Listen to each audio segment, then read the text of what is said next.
doctor when the patient will go. He doesn't know. She needs to go in order to survive.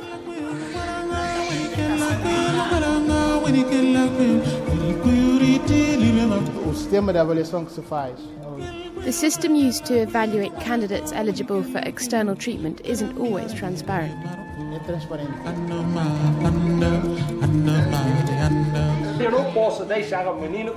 I can't leave a 12-year-old boy in the state, suffering like this. I don't want people crying in my hospital.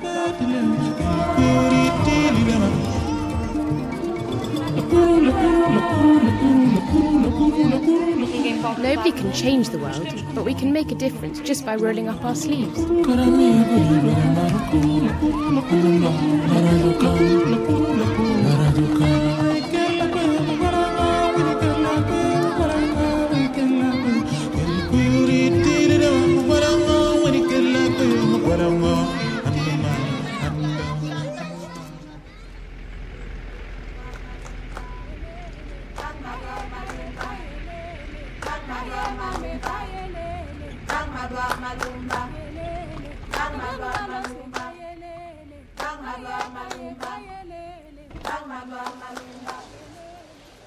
The morning brings the first steps on a difficult journey.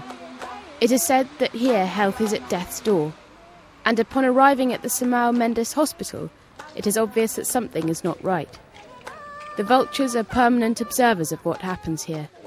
This is the National Hospital, which means just that, a hospital where almost every specialised doctor in the country works. Even so, with little training and virtually no diagnostic material, there is a shortage of everything here.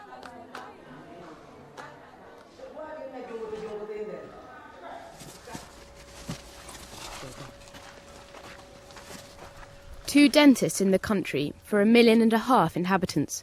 Such statistics lead one to fear the worst. Let's look at the supplies, shall we, Dr. Luisa? These are gloves. These are gauze bandages. I'm going to put all the gloves to one side. I don't know if you need this. I don't think so. There's sterilisation packs. I don't think so. Are there any syringes? There are syringes. Indeed. I'll give them to you in a second. You don't have any syringes either? No. What do you do then? Do you use the same syringe on everyone? No. On several people? Yes. Each patient brings his own supplies, is that it? Is this where you store supplies? Are these all the supplies you have?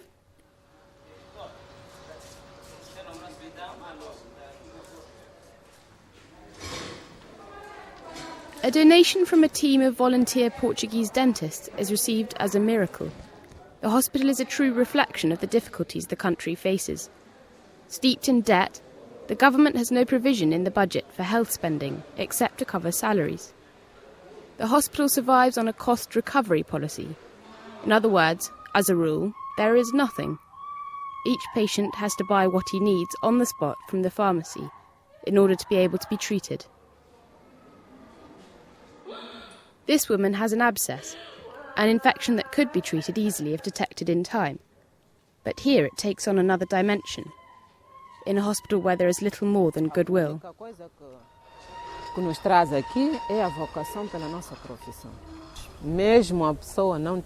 The only motivation bringing us here is our vocation. Even if there's no money, we do everything we can to come on duty and save other people's lives.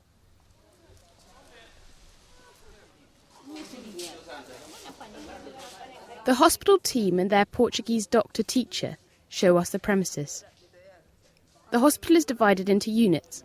The maternity unit is the only one in Bissau equipped to perform caesareans, including all its 8 regions and islands.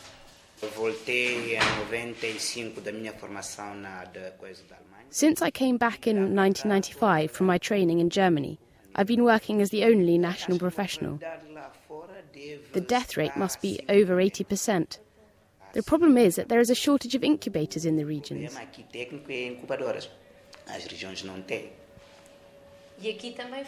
Is there a shortage here too? Yes, there is. Right now we have the twins and the triplets, but sometimes we have 4 children to an incubator. We can't leave one outside just because we don't have room.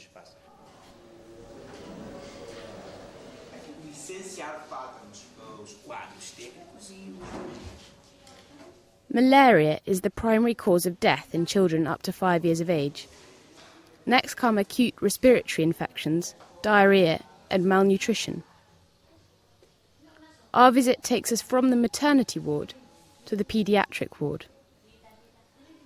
There are a lot of children who live here for months. Many stay for years. The biggest problem is those with illnesses that can't be treated in Guinea. The so-called medical board, 5 doctors with different specialisations, gather around a patient, a child in this case, to figure out whether the illness he has can be cured in the country. According to the cooperative agreement between Portugal and Guinea, which was formalised in 1978, 300 patients a year who fit this profile can be saved. Really, it's a sort of lottery.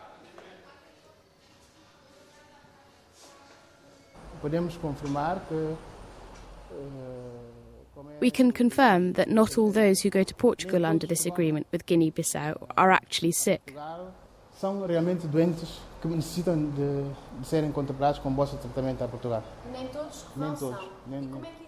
all of those who go are sick. How does that happen?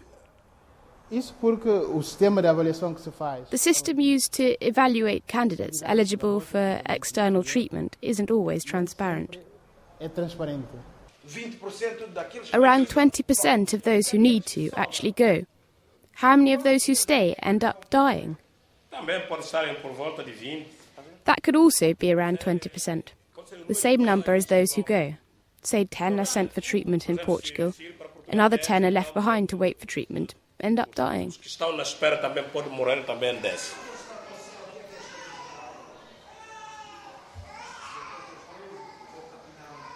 Heart problems, congenital malformations and nephrotic illnesses are the most frequent cases. The children add up, spending 2, 3, 4 years in a hospital bed waiting for their case to travel from the Ministry of Health in Guinea to the embassy in Lisbon, then to the Directorate General of Health to set up an appointment to Portuguese public hospitals. The bills all have to be paid by the patients. Enrolment with the medical board, the birth certificate for the child who often hasn't even been registered, the identity card and passport required to apply for a visa at the Portuguese embassy, the health insurance, all add up, more than even the hospital's most valued doctor can afford. Of the children here, which are the most urgent cases? The most urgent cases? This child here, that one. In another room, we have a case where the person who will accompany the child has a visa, but the child doesn't yet.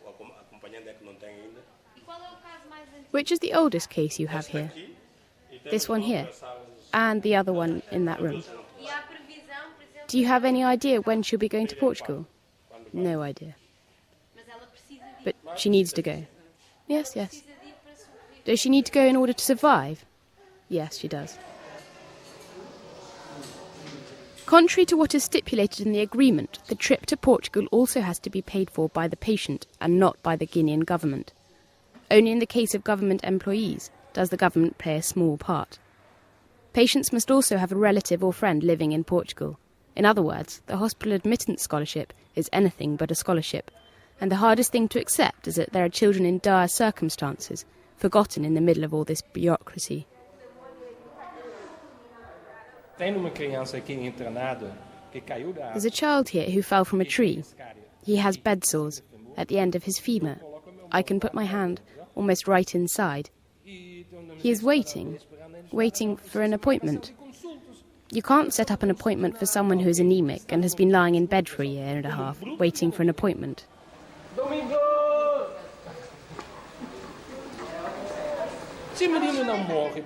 If the boy doesn't die from his wounds, he'll die from the anemia. Things like this revolt us. They upset us. Sometimes someone dies because he just wasn't seen in time.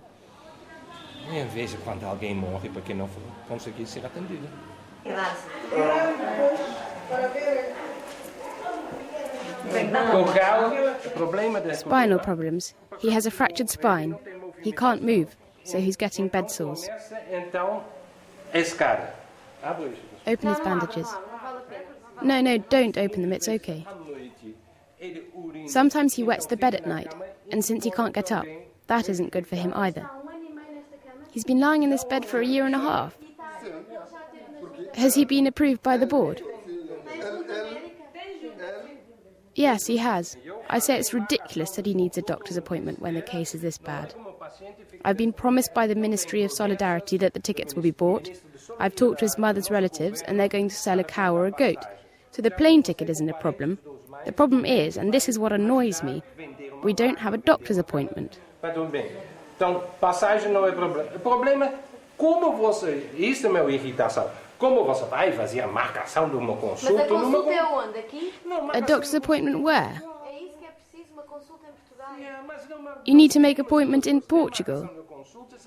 Yes, but there are two things. There are doctor's appointments and there are emergencies. This isn't something that requires a doctor's appointment. That's what outrages me. This is an emergency. That's what it is. I can't leave a 12-year-old boy in this state, suffering like this. I don't want people crying in my hospital. I'm sorry to raise my voice, but as he can tell you, as my nurses can tell you, we have all cried together so many times because we weren't going to get it done, and the child is going to die in our arms.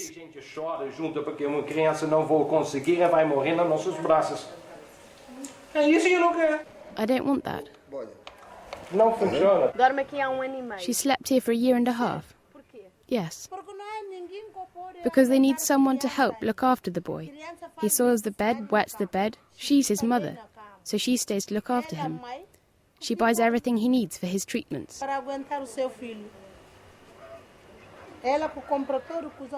It takes a lot of goodwill to be able to take the child out of here.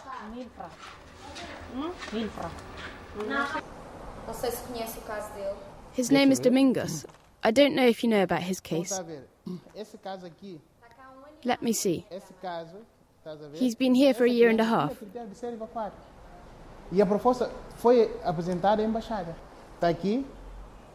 This child needs to be evacuated. This case was presented to the embassy. This is the urgent request for a visa, and that's my signature and the date when I made the evaluation. This document, the proposal regarding the clinical case, is at the embassy. A proposta desse caso clínico está na embaixada. Since the Portuguese ambassador was unavailable to comment on the files, the vice-consul assured us that the name Domingo Jata does not appear on any files at the embassy. He also assured us that no visa had been requested in the child's name. Martino Carr, the employee in charge of the evacuation cases for the Ministry of Health, reacted a week later. Domingo's file had finally been found. No one attributes blame for this forgetfulness, sloppiness, disorganisation or lack of transparency, but the truth is that the medical board, the evacuation system and the relationship between the various entities just doesn't work. Like they say here, what is needed is the means to treat patients within the country, train doctors, medicines. But until life changes, the resentment is widespread. Não há uma alternativa de segurança. There is no safe alternative to evacuating them to Portugal. People die here. It pains me to say this, believe me. It is a shocking thing, but there is no alternative. Mas não há alternativa. I'm an evangelical priest, and I don't usually drink beer. I don't take tranquilizers, but sometimes in the evening I drink 3 beers to take the pressure off, or I wouldn't be able to sleep because of the frustration I feel. The hospital is left behind, but in a country with serious health shortages, children are always the ones who suffer the most, even in a project loved by many, such as Casa Emmanuel, run by missionaries from Costa Rica.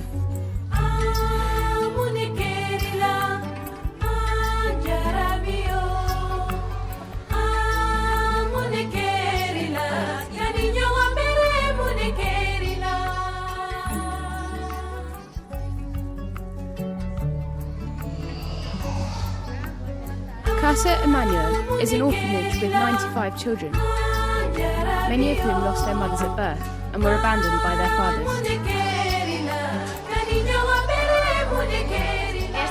Do these women work here? These women help us. They are the children's aunts.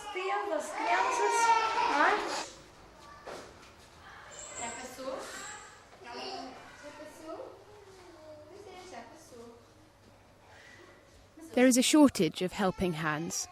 They live with obvious difficulties. They are in need of everything: milk, nappies, books. Under a sweltering heat, protected by the netting, are close to 50 children who cannot yet walk and who have therefore not yet gained freedom. They don't get much lap time because there aren't enough laps to take them out of their cribs.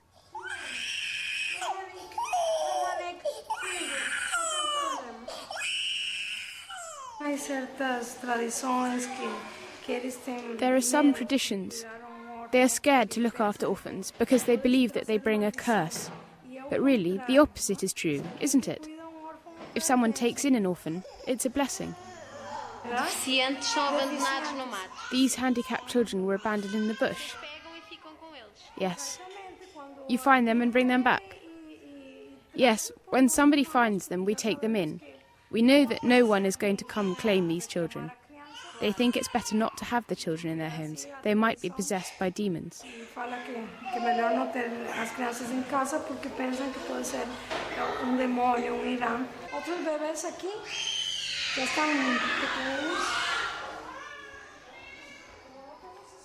There are around 20 babies under 3 months old.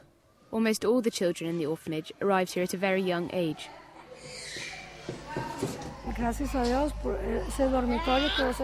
Luckily for us, the premises you just saw were built with the help of Portuguese cooperation.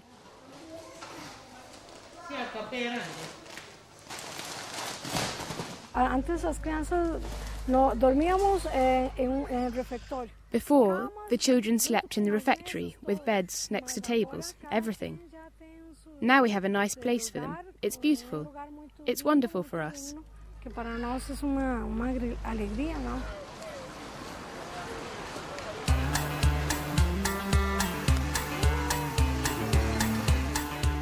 Guinea Bissau is one of the poorest countries in the world. With over 20 ethnicities, it has a culture of deep-rooted traditions where animist religions rub shoulders with Islam.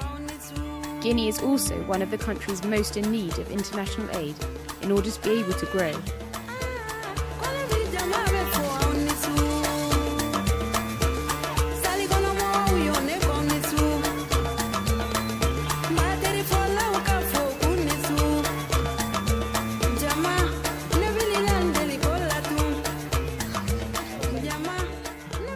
Mundo a sorrir, travelling the world smiling.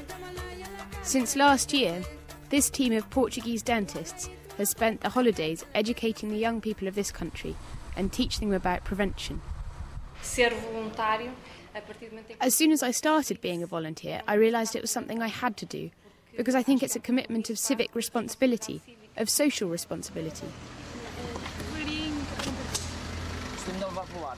Their destination is the Catholic mission in Camura, a project run by Franciscan priests and nuns who have taken on ministering to leprosy patients and many others. Place the toothbrush between the tooth and the gum.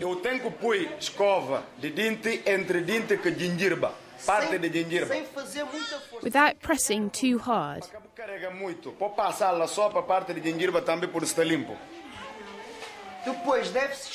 You should always brush using circular movements. It is also important to have one toothbrush per person and not one toothbrush for the entire family, nor to share with neighbours. In the makeshift dentist's office right next door, stocked with medicine and a dentist chair, procedures are carried out almost normally. Applying fluoride and sealing cracks to prevent cavities are about to begin.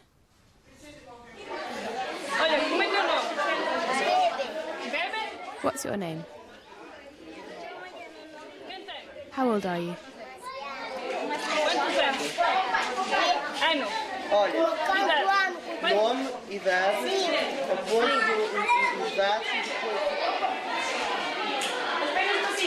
Legs up. Head back. Don't be afraid, it's okay.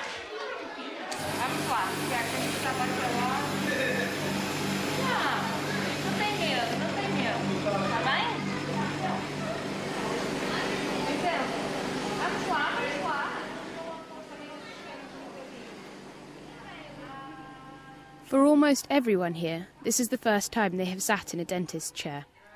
Unfamiliar instruments, doctors they've never seen before, but the volunteers' insistence ends up getting the patients to overcome their fear.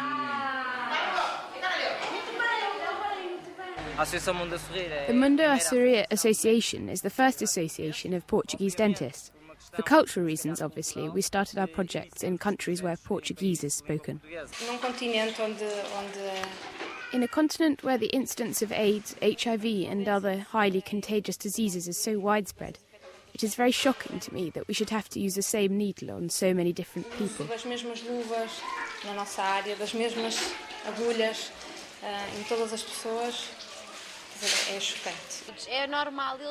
Do they usually brush their teeth, take care of them? I don't think so. They have good teeth. They have very white teeth because they don't eat sweets. They don't drink juice. The consumption of sugar here is much less than in Europe.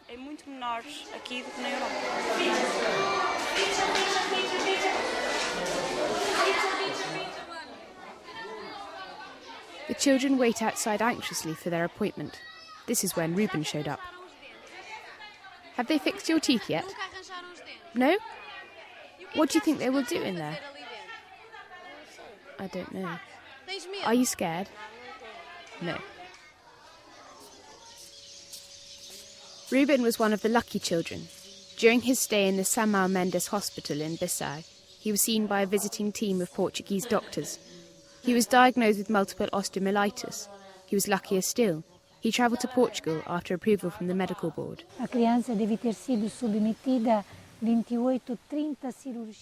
The child must have had 28 or 30 bone cleaning operations in Portugal.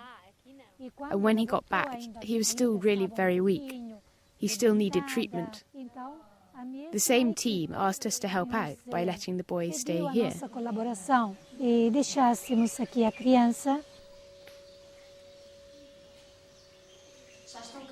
He has lived here for a year and 3 months, in a community of lepers, tuberculosis patients and AIDS patients.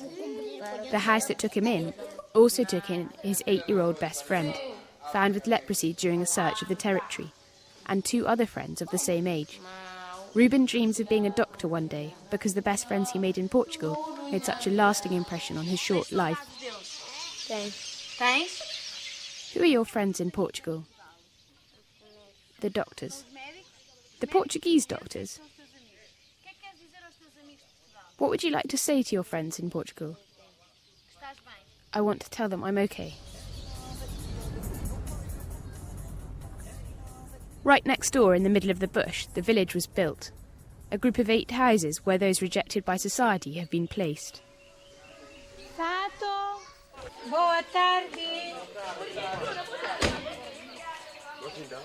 Esta é a aldeia dos ex-doentes de lepra. This is the village for former leprosy patients. Almost all of them are severely mutilated. They need assistance, help to feed themselves.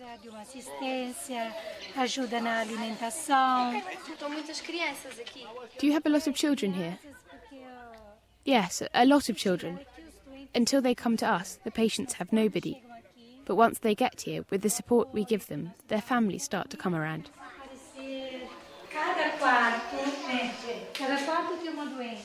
Each room has a patient. This is the common room. And outside there is a bathroom with running water, a shower and a stove that they cook on. Com água, chuveiro e fogãozinho onde eles cozinham. Isabel já está aqui há quanto tempo? How long has Isabel been here? Há quanto tempo está ela aqui? How long have you been here, Isabel? Quanto? Maybe 20 years? You're not wearing any shoes. You need to get dressed later. Is she one of the people who have been here the longest? Many, many years. She is quite mutilated.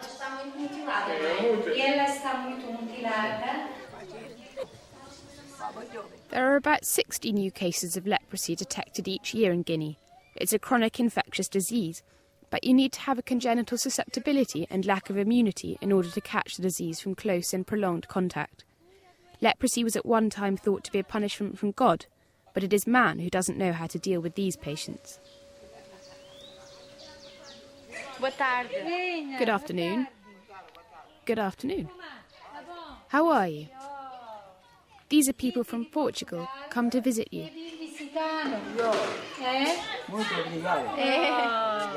Gosta de viver aqui? Do you like living here? I do. I don't feel abandoned, even though I have no family. And you have food here? Everything. The sisters do everything for us. I have a good life. On the same land at the same mission, they take in 1,500 AIDS patients on an outpatient basis, and is one of the few places available to take in terminally ill patients. AIDS already affects about 10% of the population. The Portuguese cooperation celebrated a partnership with this mission to feed the younger patients at risk. This is the case for over 500 children, and these twins who lost their father, who died of AIDS. They come here every week with their mothers to get the most essential provisions.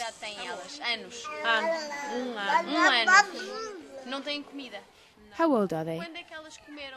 A year old. Do you have food? How long since they last ate? 8 hours, sometimes 10. They eat every 10 hours. More or less. This is a small oasis, an example like many others. International missions scattered throughout Guinea. These are projects that breathe more life into such a poor country. Em Bissau. Where do you live? In Bissau? Why did you come here to have your baby? Why not in the hospital in Bissau? There's too much noise there. A lot of reasons. Did you go there to see? I went there many times. So you don't want to have your baby there? No. Bissau receives people from all over, and sometimes when their mother comes in, their fetus is already dead. Other times, the mothers are in a very weak state, and the newborn ends up dying. She has been delivering babies for over 40 years, in Brazil and here, but it was Guinea that stole Sister Benedita's heart. She lives in this community, supported by the Franciscan priests and nuns from Venice. They need lots of love and attention. Are some ethnicities stronger than others? Yes, the Balantes, like this woman here. The Balantes during childbirth are like no other. It's very quick. Come on, Balante, push, push. He's a small one.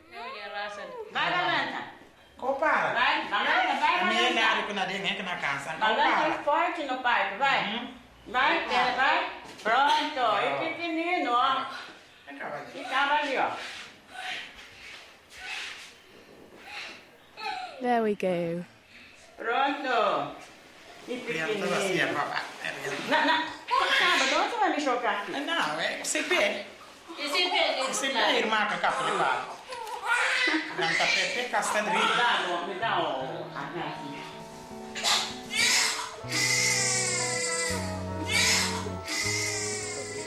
No pincher is Creole for let's push. It is like the Mundo Asuria. Hundreds of volunteers, missionaries and doctors, all helping these people.